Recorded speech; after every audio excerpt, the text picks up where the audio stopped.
What's going on, guys? Saga Plays here, back at you with another MTG Arena for, or this is only supposed to be, I was supposed to do a F&M yesterday, but I kind of had too much homework to do, so I pretty much had to finish that, and by the time I finished, it was already past 6 o'clock, and I was just worn out, I didn't feel, so I was worn out, and pretty much at that point, I didn't feel like doing a video that where I wouldn't be more up for it.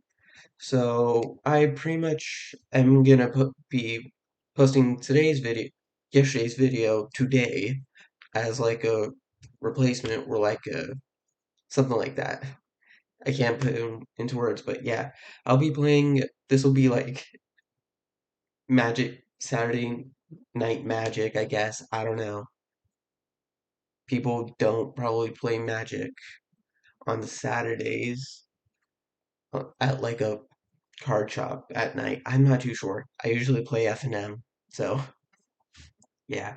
But before we get into that, since Innistrad Crimson Vow what came out on Arena yesterday, I already sorry, I already got the code, which is Play Vow all caps.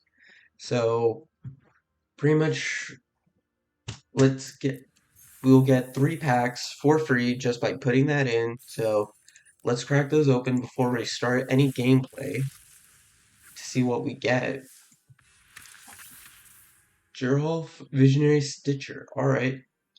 So, I mean, literally, I believe I said this in the my review over the spoilers, but like for him, but his artwork is literally reminiscent of Frankenstein, with Victor Frankenstein being Gerolf, and then I believe that's like a Corpse Bride being reanimated,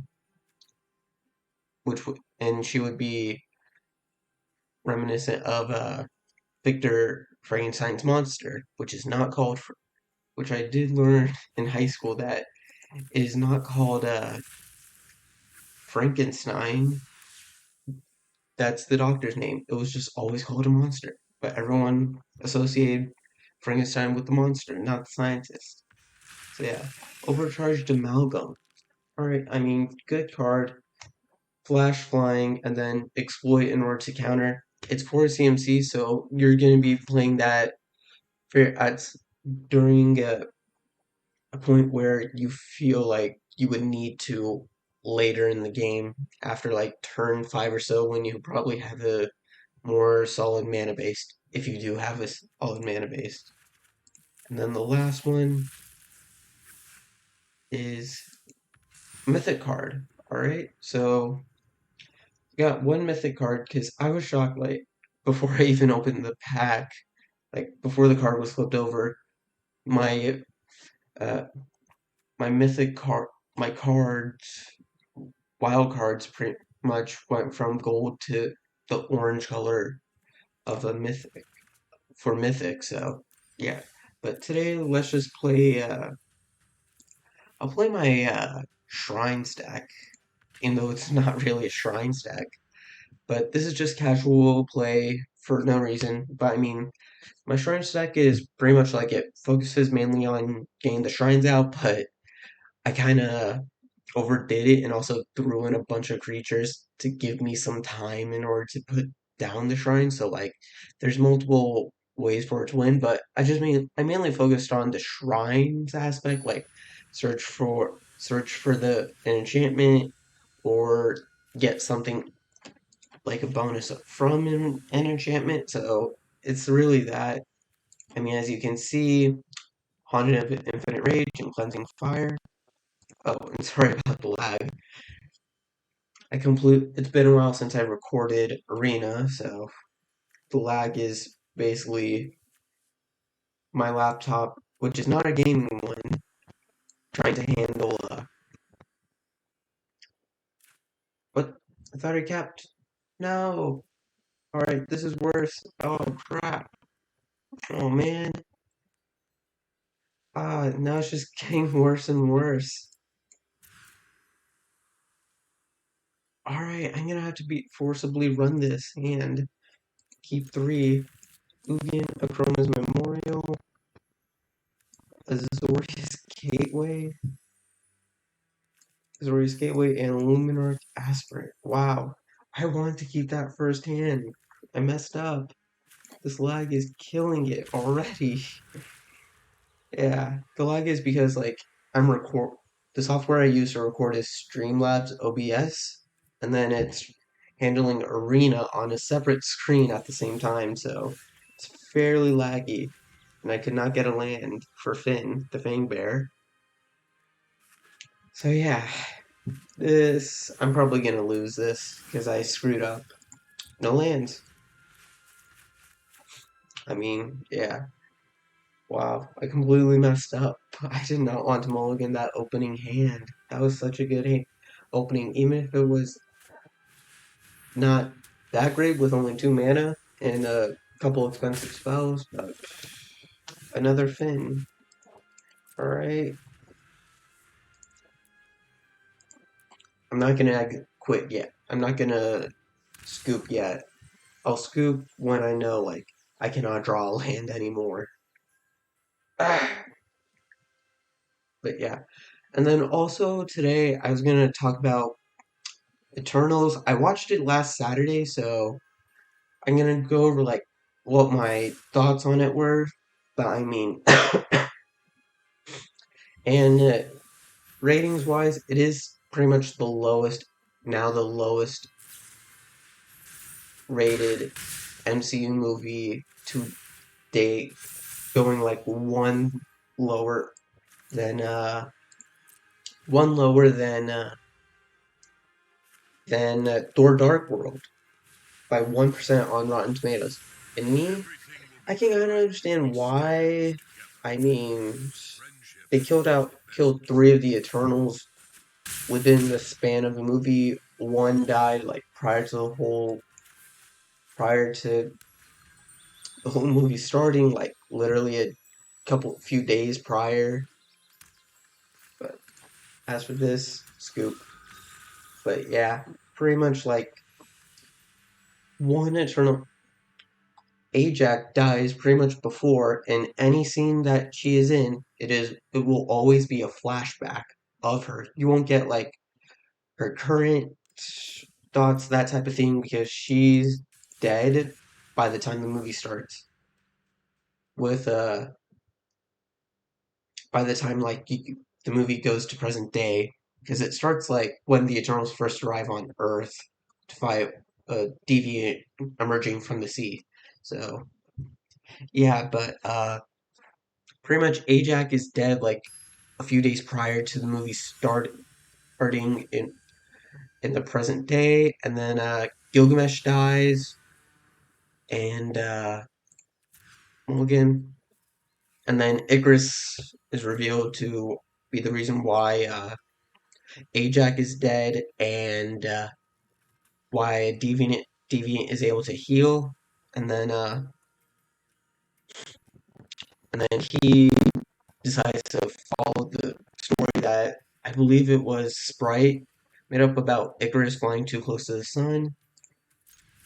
I'll keep this, even if it's not a good hand. I may. Oh, Bolas. Bolas. This lag is so bad. I'm sorry, guys. I'm gonna go catch her up. Paradox Engine. Back. Is it discardable? But yeah. But I mean, by the end of the movie, Three Eternals dies. Cersei makes Sprite like the Eternals are not flesh and blood. They're more synthetic machines that. So it's not like the comic accurate. Um, so which it sucks on that part, mainly because like Eternals, humans, and deviants are all created by were all created by the Celestials. Eternals live in Olympia, which exists in the comics, but it's a fabricate, fabricated memory in the movie. Deviants, they are not. They're like feral beasts instead of like being a bit more sentient. But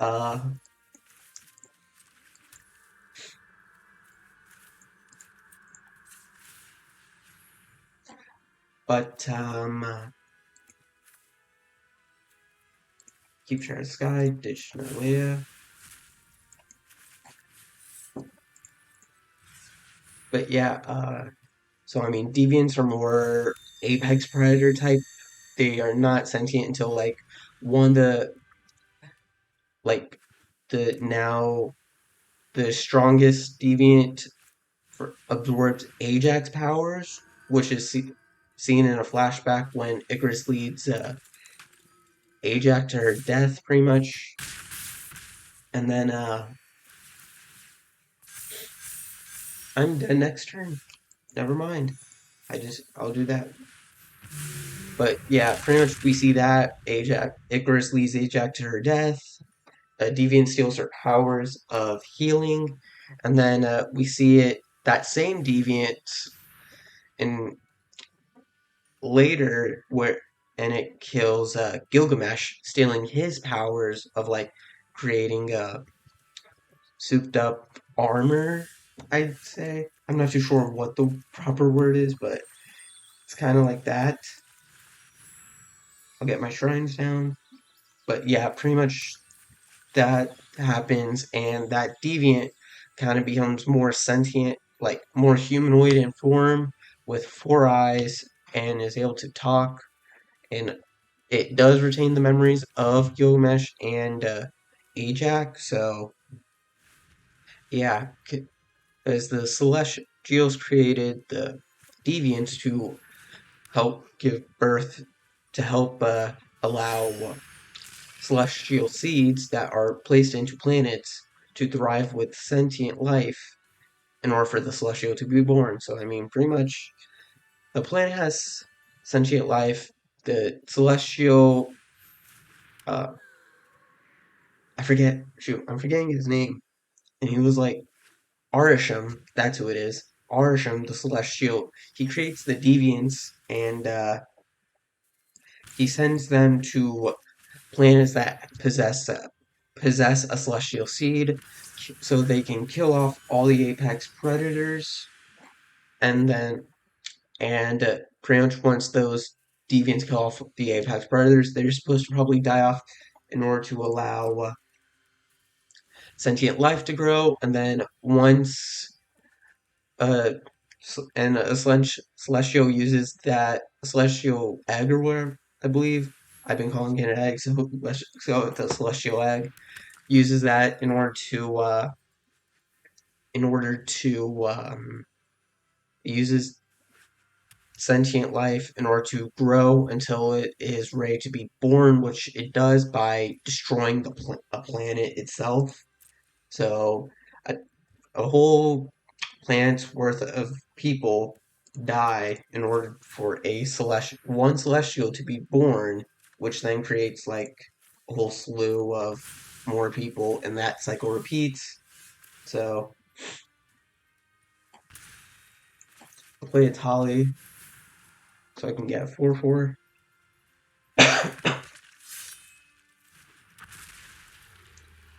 And I won't attack. But yeah, so I mean, but the deviants that Arsham has sent pretty much kind of become the apex predators at that point, killing anything and everything that has life until only the deviants remain. So at that point, he the Arsham creates the Celestials, which are tasked with protecting the sentient life on the planet and killing the deviants, who are now the apex predators of the planet.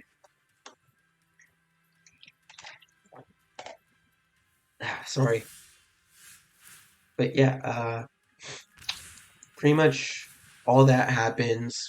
The our Eternals learn about it. Uh, yeah.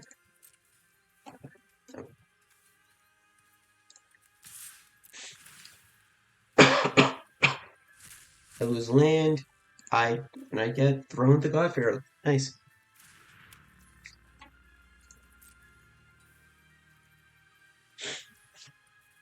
Am I gonna block? Wow. Okay.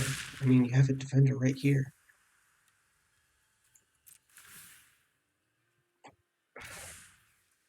But yeah, and then by the end of the movie, our remaining Eternals minus Icarus and Sprite pretty much kill the celestial Tiamat, which is within the Earth, about to be born.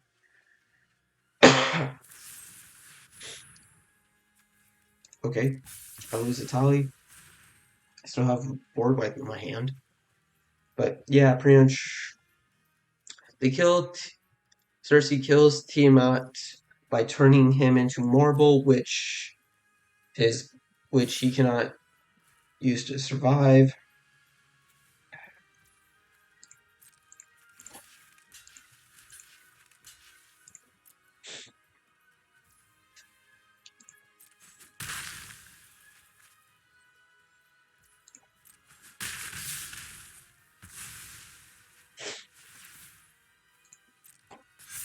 So yeah, I mean, it does follow that story arc. I mean, and in the end post credit scene, they do reference Thanos,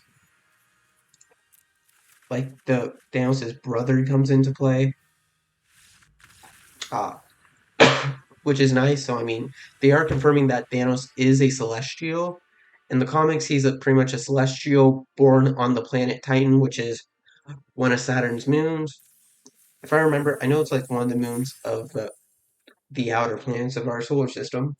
But yeah, and Titan was not like its own planet in the like it is in the MCU. It was like one of the planets on Saturn, but yeah. So I mean, with that being the case, it is nice how they do confirm that Thanos is a Celestial, and fans are anyone that has read the comics knows that Thanos possesses a deviant gene in him, so that's like why he has his scarred purple face, that type of thing. But he is a celestial nonetheless. So I don't know why the Eternals knew that, or if the Eternals knew that, but they did not interfere with Infinity War slash Endgame, where technically a celestial was involved, but they couldn't interfere because they aren't meant to interfere with humanity in terms of them. As for this hand, I'll keep. But yeah, the Eternals aren't meant to tamper with humanity, that type of thing. So,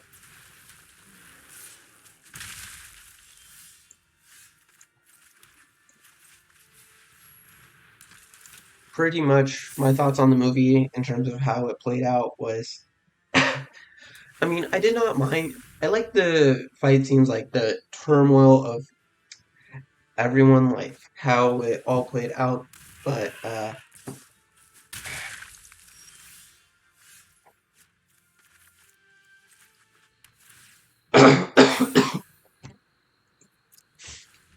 sorry. But, what I didn't like is how they kind of changed the fact that humans evolved, how the fact that the Celestials didn't create humans, that at least they created a. Shoot, should I block? No, I won't. But like humans were pretty much existed by evolved by themselves. No Celestial or Deviant had anything to do with that. Celestials just stopped the Deviants from killing the humans. That was as far as things went with them. Blocked by Nether walls. Okay. But yeah, so take destroy you. Very useful to cause a board wipe.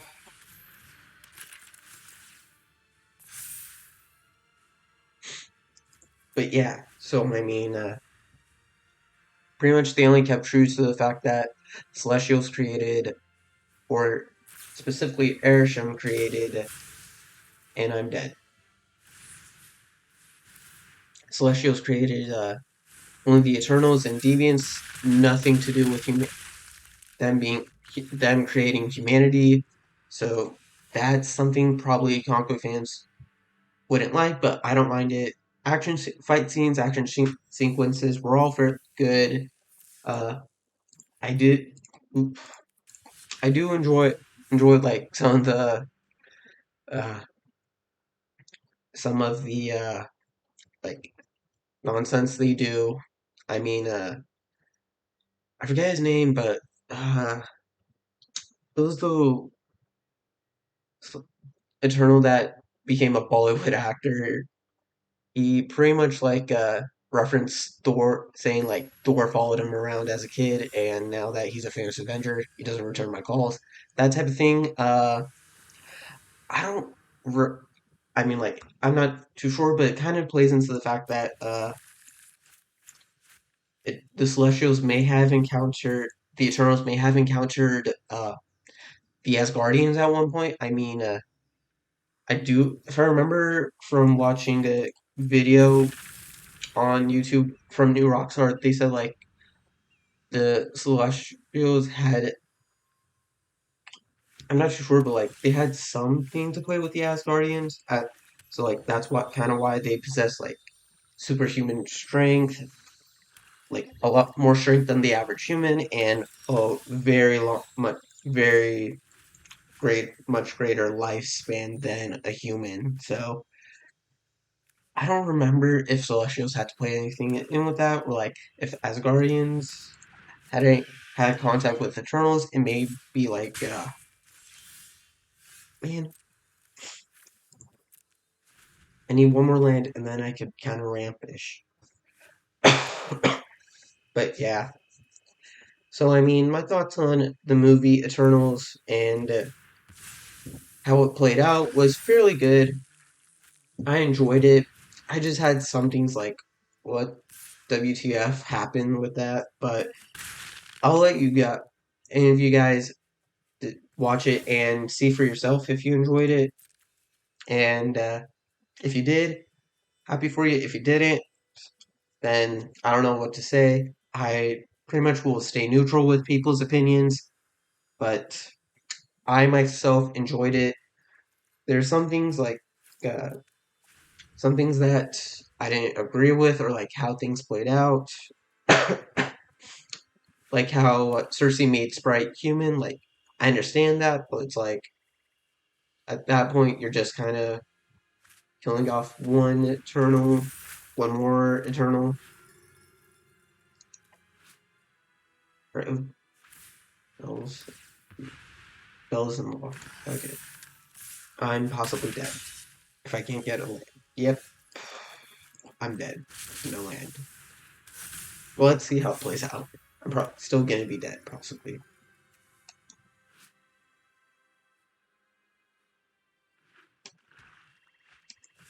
Yeah, I'm dead the second he gets that demon. Well, before he gets that demon down.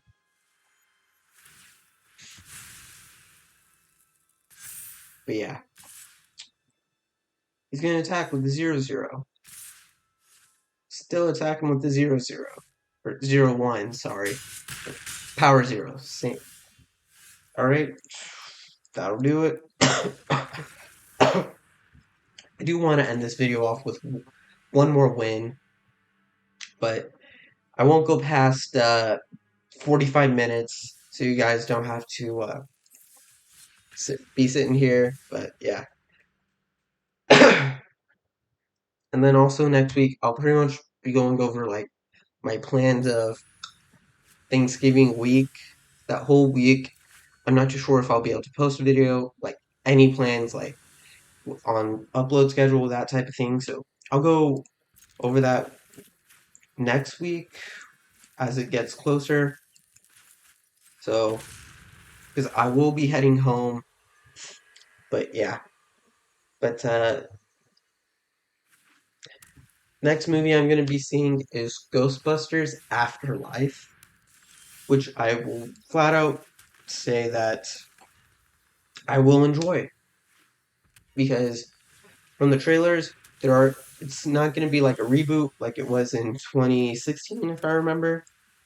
It's going to be a continuation, like pretty much a third installment of the already established Ghostbusters universe that was made back in.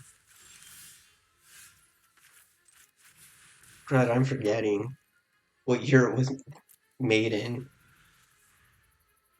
but it's a part of the original two Ghostbusters, 1984. That's what it is.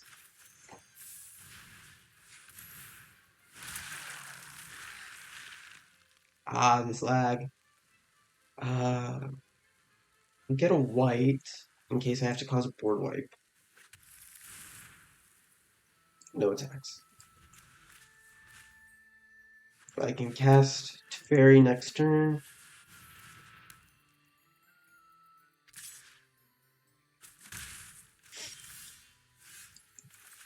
Yeah, right, board wipe.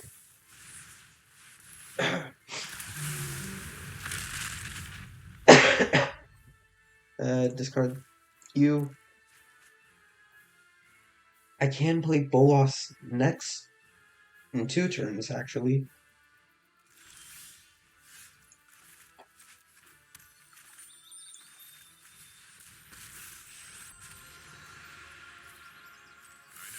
Wait.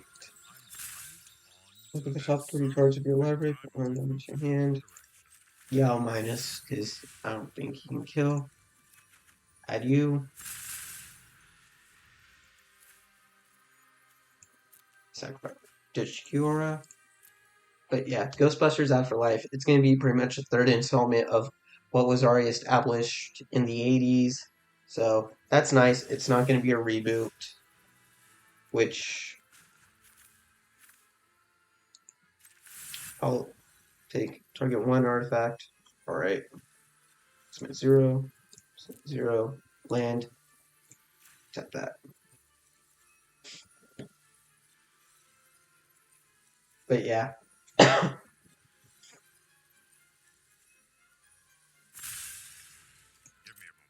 And the turn.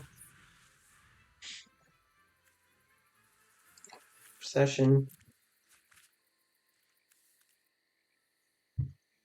Yeah. That Honden of Knight's Reach, kind of annoying. But what can I do? Get black. Get a swamp. I'll take 0/0. Sit out again.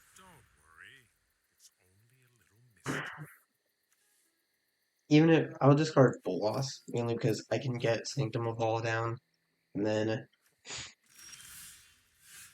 alright, do that. Dramatic Worry, and then Sanctum of All.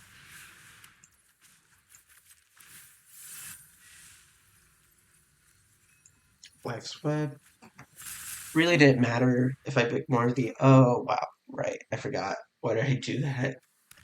I just down take Teferi, wasted it. Oop, and his emblem. And tap. Oh, did I just cancel? I just canceled. Wow. I should really slow down.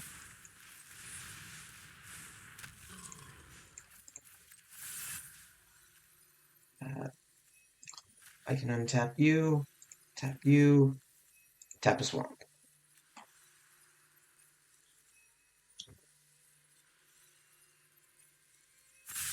And then I can get an 88 down. But yeah. So yeah, Ghostbusters will be probably better than the reboot, mainly because I think the reboot, they kind of went more towards the crazy sci-fi, like more comedy, making it funny, but The original, it was funny, yeah, but they did have its like some serious moments to it. So, library. Let's see.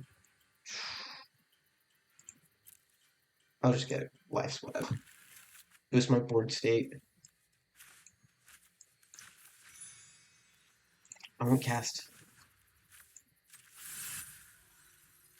Wait, you know what? Just do that.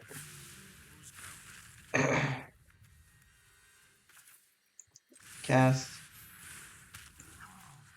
Uptake. One artifact. Zero creatures. One land of theirs. Then swing in with 7 and 8. 7, 7, 8, 8. Yeah. I'm pretty much going to be winning via Giants this game. Yeah. But I will be seeing Ghostbusters Afterlife, possibly not next week, next weekend, next Friday, probably because those will be full. But I will be heading home Friday, so I'll be seeing it prior at some point. And they scooped. All right. Well, that'll be my final win. But it was nice. Nice recording. Sorry again for missing yesterday. I will try and keep to a Monday, Friday recording schedule. And then we also got a pack and cleared all my missions. Let's see what we get. The draw, Visionary Stitcher. Alright. But I will be keeping to the Monday, Friday, and then one of my classes ended this week, so I will be able to record Wednesday. I'm not too sure what I'll do that day, but I'll try and think of something and post it if I can. Otherwise, it'll just be Monday and Friday. Yeah, exact properly for those. So I'll end the video right here. Nice record. Nice having you guys tune in. Please subscribe, and I'll see you next time.